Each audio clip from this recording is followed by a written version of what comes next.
If you were the Canadiens general manager, what would your first move be? Help the defense. They got to do something. They can't keep playing Ben Sherratt 30 minutes a game. They can't keep playing Shea Weber 30 minutes a game. He's going to wear down.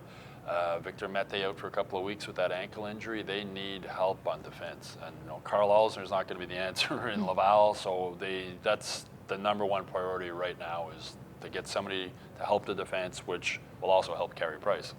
I agree with Stu that it has to be a defenseman that is able to help, not just one of these fill-in guys like another Kulak or Riley, an actual defenseman, a top pairing defenseman. Robert Dirk.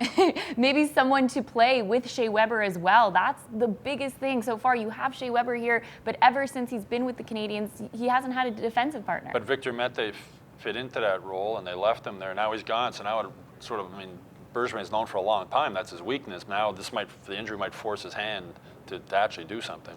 If I was GM, I would have a one-on-one with all my players and just get that general feel for what the mood is in the locker room and say how I can not only make the team better by making a couple of trades, but can I change the culture and the mood in the dressing room where they believe in themselves more, that they're not just a team in the middle.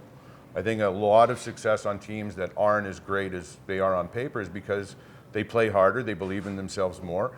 And I think if you have a good attitude in the dressing room, that goes out onto the ice. So I would try to clean up the atmosphere a little bit. Well, the other thing is Carey Price's frustration level. At the end of last season, he made it very clear he wants to win a Stanley Cup, and he wants to win it soon. He realizes his window of opportunity is closing, and he's looking at the defense in front of him and saying, we're not going to win with these guys. So Carey Price's frustration level is, if he's frustrated, that's not good for this team. So I think that's another thing that Marc Bergevin needs to take into account, and it's important for him to do something to try and give him some help on the blue line. So Xanax for the team.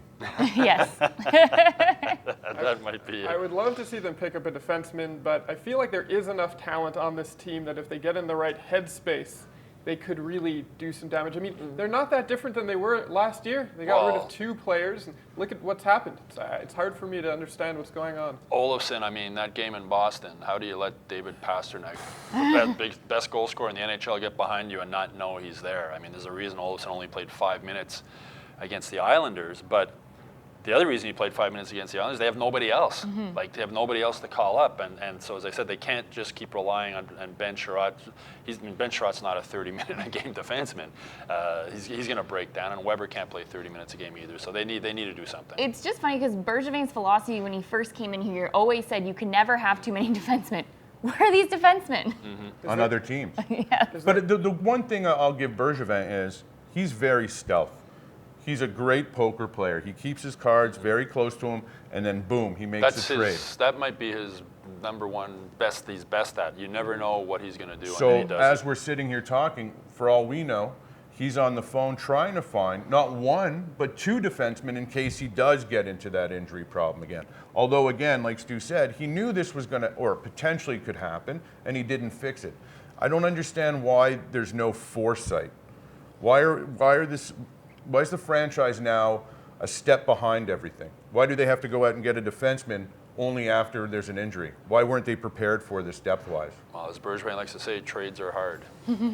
Okay, go to hockeyinsideout.com now and check out this week's full episode.